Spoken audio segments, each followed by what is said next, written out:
Nepal vote र चीन सम्बन्ध पौराणिक कालदेखि नै राम्रो रहेको भए तापनि समय समयमा युद्ध भएका र विभिन्न सम्झौताहरू भएका कुराहरू इतिहासमा उल्लेख गरिएका छन्।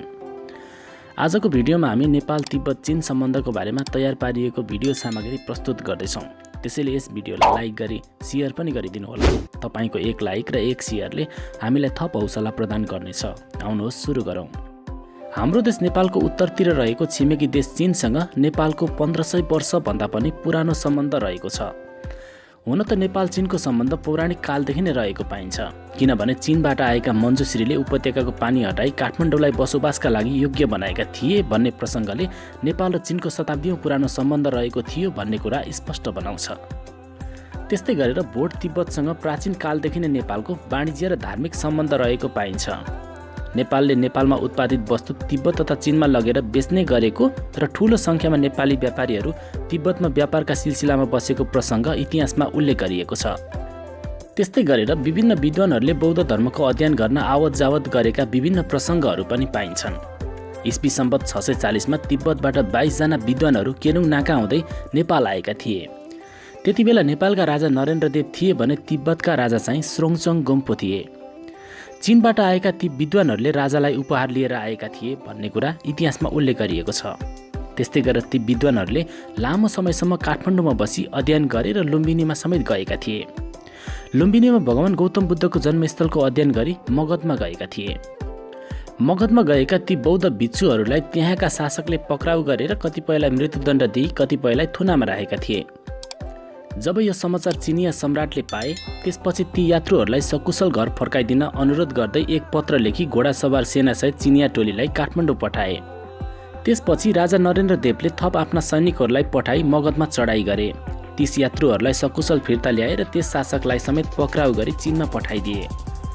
त्यो घटनापछि चिनिया सरकार खुसी हुँदै नेपाल सरकारलाई उपहार पठायो। त्यसबेलादेखि नै नेपाल चीनका बीचमा अविच्छिन्न सम्बन्ध रहेको पाइन्छ। त्यस्तै गरेर तिब्बतका राजा स्रोङचङ गोम्पोसँग नेपाली राजकुमारी भृकुटीको विवाह भएपछि त नेपाल र तिब्बतका बीचमा वैवाहिक सम्बन्ध कायम भयो।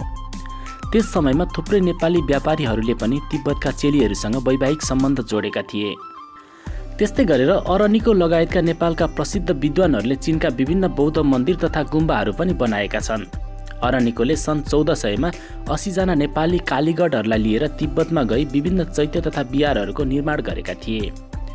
अरनिकोको कलाको सम्मान गर्दै चीनका शासकले अरनिकोलाई त्यहाँको धातु विभागको प्रमुख बनाई सम्मान समेत दिएका थिए। चीनमा गएर अरनिकोले नेपाली वास्तुकला अनुसारका विभिन्न मन्दिर, विहार, चैत्य र दरबारहरू बनाए।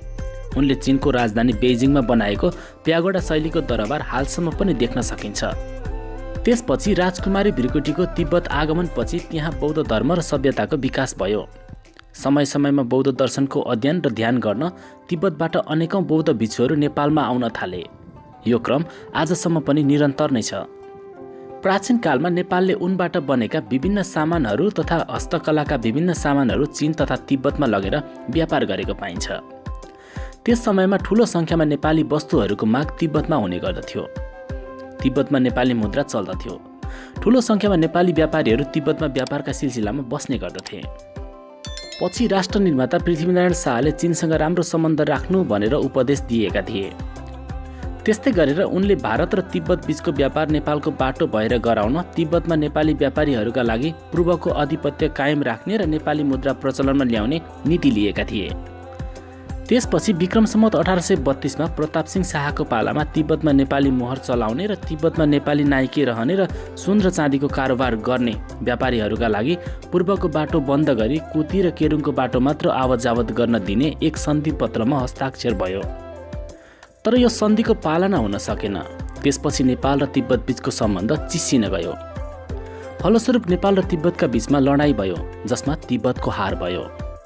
तिब्बतको हारपछि केरुङमा सन्धि भयो, जसमा तिब्बतले नेपाललाई वार्षिक 50,000 रुपैयाँ बुझाउनु पर्ने र नेपाली वकिल लासामा रहने सहमतिसहित सन्धि पत्रमा हस्ताक्षर गरियो।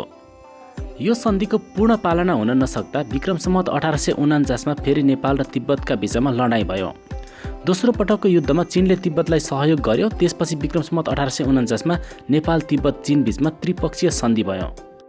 त्यसपछि सन् 1952 मा श्री 5 त्रिभुवनले तिब्बतमा आएको राजनीतिक परिवर्तनबाट परम्परागत सम्बन्धमा हेरफेर नहुने भनी उल्लेख गरेका थिए। त्यस्तै गरेर सन् 1955 मा नेपाली र चिनिया प्रतिनिधि मण्डलका बीचमा इन्डोनेसियाको वाङलुङ सम्मेलनमा भेट भई सोही वर्ष यानाकि विक्रमसम्म 2012 साल साउन 17 गतेका दिन दुई देशका बीचमा पुनः सम्बन्ध स्थापना भएको थियो। त्यसबेला नेपाल र चीन बीचमा विभिन्न व्यापार सन्धिहरू पनि भए। नेपालले युएनओमा चीनको सदस्यताका लागि त्यसै बेलादेखि आवाज उठायो, किनभने चीन युएनओको सदस्यता थिएन, तर नेपाल भने सदस्य थियो। त्यस्तै गरेर सन् 1957 यानाकि विक्रमसम्म 2016 सालमा तिब्बतमा चीन विरोधी ठूलो आन्दोलन भयो, जसमा चीनले विद्रोहको दमन गर्दै चीनको सेना नेपाली सीमासम्म आइपुगेको थियो। त्यसपछि नेपाल र चीन बीचमा सीमा निर्धारण गर्न अत्यावश्यक भएको हुँदा उक्त कार्यका लागि सन् 1960 मा नेपालका तत्कालीन प्रधानमन्त्री बीपी कोइराला चीनमा गएका थिए। बीपी कोइराला चीनमा गएपछि छलफल भयो। त्यसपछि दुवै देशले वैज्ञानिक तरिकाले सीमाङ्कन गर्ने सम्झौता भयो र दुवै देशका प्रतिनिधि भएको टोली गठन गर्ने निधो भयो। त्यसपछि नेपाल र चीन बीचको सिमानाको निर्धारण गरियो। सीमा क्षेत्रमा शान्ति कायम गर्न सीमादेखि वरपरको 20 किलोमिटर क्षेत्रलाई गैर सैनिक क्षेत्र घोषणा गर्ने निधो भयो। त्यस्तै गरेर काठमाडौँ र बेइजिङमा राजदूतावास खोल्ने निधो भयो। त्यसपछि चीनले नेपाललाई 14 करोड आर्थिक सहायता दिनुका साथै चीनका तत्कालीन प्रधानमन्त्री चाउ एन लाईले 1960 मा नेपालको भ्रमण समेत गरेका थिए। त्यस्तै गरेर विक्रमसम्म 2018 सालमा राजा महेन्द्रको चीन सवारी भयो। यस अवसरमा नेपाल र चीन सन्धिमा हस्ताक्षर पनि भयो र चीनले गोदावरी राजमार्गको निर्माण गर्न सहयोग गर्ने भयो। त्यस्तै गरेर चीनले नेपालमा विभिन्न उद्योग धन्दाहरूको स्थापना गर्न सहायता समेत प्रदान गर्यो। त्यसपछि सन् 1962 मा चीनका उपप्रधानमन्त्री तथा परराष्ट्र मन्त्री चेन यीले नेपालमाथि आक्रमण भएमा चीनले सहायता गर्ने घोषणा गरे। त्यसपछि विक्रमसम्म 2019 सालमा चीन र भारतका बीचमा सीमा विवाद भयो। सीमा विवादकै कारणले गर्दा युद्ध भयो। उक्त युद्धमा नेपालले कसैको पनि पक्ष नलिई तटस्थ नै बस्यो। यसरी दुई छिमेकी बीचको विवादमा नेपाल तटस्थ बसेर सन्तुलित सम्बन्ध स्थापना गरेको पाइन्छ। त्यसपछिका वर्षहरूमा नेपाल र चीनका बीचमा विभिन्न स्तरमा भ्रमणहरू जारी नै रहे। विक्रमसम्म 2031 साल फागुनमा राजा वीरेन्द्रको राज्य अभिषेक भयो। उक्त राज्य अभिषेक समारोहमा विभिन्न देशका राष्ट्र अध्यक्षहरूको उपस्थित रहेको थियो, जसमा चीनको पनि सहभागिता थियो। उक्त समारोहमा राजा वीरेन्द्रले नेपाललाई शान्ति क्षेत्र घोषणाको प्रस्ताव राखे। उक्त प्रस्तावमा चीनले समर्थन जनाएको थियो। त्यसपछि चीनको निमन्त्रणामा राजा वीरेन्द्रले चीनको सोनचुवा र तिब्बत प्रान्तको भ्रमण गरे। त्यसपछि विक्रमसम्म 2034 सालमा चीनका उपप्रधानमन्त्री देङ स्याओपिङले नेपालको भ्रमण गरे। त्यस्तै गरेर विक्रमसम्म 2035 सालमा नेपालका प्रधानमन्त्री कृतिनिधि बिष्टले चीनको भ्रमण गरेका थिए। त्यसपछि चीन र नेपालका बीचमा विक्रमसम्म 2035 सालमा हवाई उडान सम्झौता भयो, जस अन्तर्गत शाही नेपाल वायु सेवा निगमले हिमालय माथिबाट सङ्घाई हुँदै टोकियोसम्म विमान सेवा सञ्चालन गर्न सक्ने भयो। त्यसपछि विक्रमसम्म 2038 सालमा चीनका तत्कालीन प्रधानमन्त्री चाओ चियाङले नेपालको भ्रमण गरे। त्यसै साल चीन नेपाल सीमा रेखा स्पष्ट रेखाङ्कन गरी नयाँ नक्सासहित प्रोटोकलमा हस्ताक्षर समेत गरिएको थियो। त्यस्तै गरेर सन् 1982 मा राजा वीरेन्द्रबाट चीनको गान्सु प्रान्त र तिब्बत क्षेत्रको भ्रमण भएको थियो। त्यसपछि विक्रमसम्म 2040 सालमा चीनका तत्कालीन राष्ट्रपति ली स्यानयानले नेपाल भ्रमण गरेका थिए। त्यस्तै गरेर विक्रमसम्म 2044 सालमा पनि राजा वीरेन्द्रबाट चीनको भ्रमण भयो। पछि सन् 1964 मा काठमाडौँको भृकुटी मण्डपमा भव्य चिनिया औद्योगिक व्यापारिक प्रदर्शनी भएको थियो। त्यसपछिका वर्षहरूमा पनि चिनिया राष्ट्रपति सी जिङपिङको नेपाल भ्रमणदेखि लिएर नेपालकी राष्ट्रपति विद्यादेवी भण्डारीको चीन भ्रमण समेतका भ्रमणहरू भइसकेका छन्।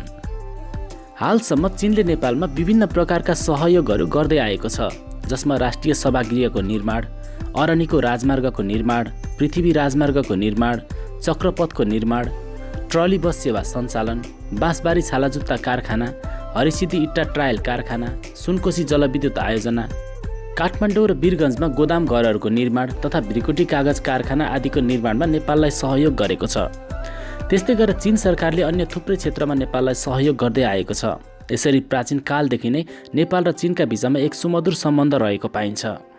साथीहो, तपाईहरुलाई आजको भिडियो कस्तो लाग्यो? कृपया तपाईको विचार कमेन्ट गर्न चाहिँ नछुटाउनुहोला। आजको लागि यति नै। आगामी भिडियोमा फेरि तपाईहरुसँग हाम्रो भेट हुने नै छ। त्यति बेलासम्मको लागि हामी बिदा चाहन्छौँ। हस्त नमस्ते।